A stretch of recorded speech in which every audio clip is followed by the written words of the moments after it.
Larry from Garland, Texas. When we accumulate seniority as pilots in the flying industry, we are awarded a hat with scrambled eggs on the visor to show our longevity or loyalty to the company. What does scrambled eggs mean? And maybe that means that, is that what they call that? No, that's called a fruit salad. You know when soldiers have generals, I think they call that, the lexicon as a fruit salad. I don't know what a scrambled eggs is. Or loyalty to the company, although I don't know that the pilots, you want anything scrambled with them. You know, I want a sunny side up egg.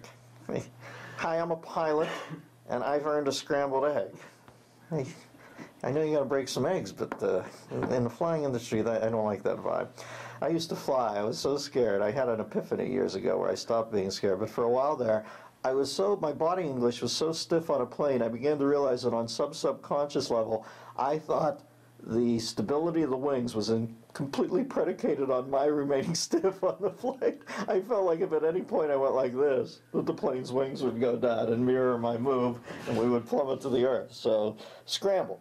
I guess so. I wear the DMZ cap on the flight deck. Wow, I'm flattered, my friend. Flying industry flight deck. The guys on a carrier, beautiful. I did a performance for some guys on this, what was that character? It was called the Ronald Reagan. And they pulled into Santa Barbara Harbor around a year and a half ago. I went over and did a gig for them in the theater. What a great crowd, great group of kids. Love those people. And I always wondered if on a carrier deck of a aircraft carrier, you know how at tennis they have a let judge? You know that little net that catches the people? Shouldn't they get an old English guy in like a houndstooth and a tweed with a Arthur Conan Doyle pipe sitting there with his hand on it when the plane, just to let everybody know. Just a thought. I wear a DMZ cap on the flight deck. I'm honored. I guess I'll wait until I get back to Seoul where I can get it modified. Well, you've told me much about yourself, Larry. We thank you for your service. Seoul, right on talk about let judge. You're going to need one there if that idiot Kim Jong-il starts lobbing warheads down south. Seoul's right, I think Seoul's like 5 feet away from the border there to North Korea, so they would get it first. So keep your head on the swivel over there, baby, because that cat is as mad as a hatter. And if you haven't seen Team America, Trey Parker and Matt Stone's great puppet movie, where Kim Jong-il sings, I'm lonely, so won't we? It is absolutely, that is one of the funniest movies you've never seen. Give it a watch. Team America.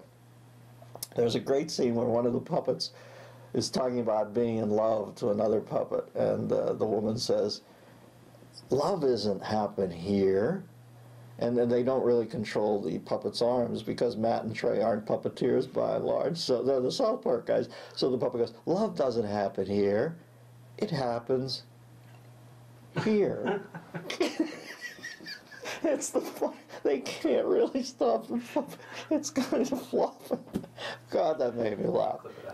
Enjoy these samples of the Bathrobe Sessions, a weekly video available only to members of the DMZ, the Dennis Miller Zone, on DennisMillerRadio.com.